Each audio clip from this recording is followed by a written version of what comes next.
森林真的越多越好吗？ 3.06 亿年前湮灭的巨虫时代已经告诉我们答案，怎么做才是保护自然和人类发展最好的办法。3.06 亿年前，地球的陆地基本被茂密的森林覆盖，众多生物在森林里繁衍。因为环境中极高的含氧量，这时生物普遍身材硕大。那时候的蜘蛛有人头大小，马鹿有3米多长，因此这个时代被人们称为巨虫时代，也叫石炭纪。为什么叫做石炭纪呢？我们都知道，植物遗骸大量堆积在地面会形成腐殖质，腐殖质因地壳运动被深埋地底后，通过长时间的高温及化学反应会形成煤炭。巨虫时代，陆地上全是高大茂密的森林，1亿年后，它们的枯枝就形成了一层30米厚的煤炭，整个陆地都覆盖着煤炭。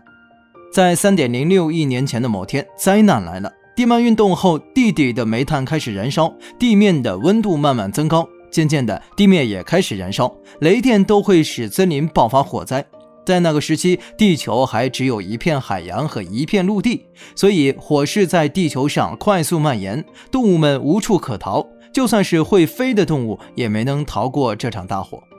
10年、20年后，大火在燃烧，整个地球 50% 的地区变成一片火海，陆地上的动物不断被烧死，大量有毒气体在空气中蔓延，过高的温度使部分海洋动物的卵也无法孵化。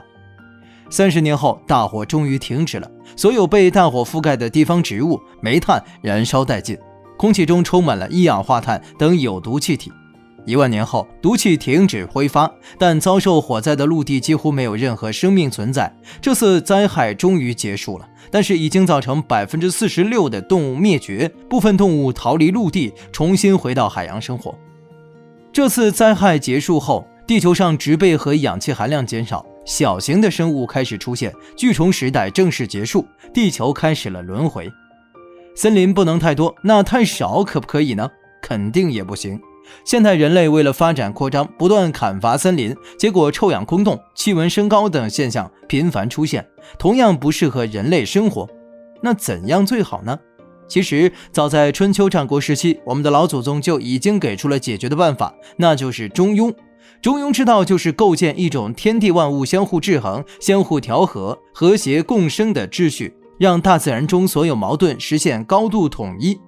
此消彼长，阴阳相靠，只要我们能够控制好增和减的程度，我们就能长久的生存下去。所以在现在地球环境严重破坏的情况下，二氧化碳是该减一减，氧气是该增一增，我们也该行动起来，控制碳排放，植树造林，保护环境，把二氧化碳减下去。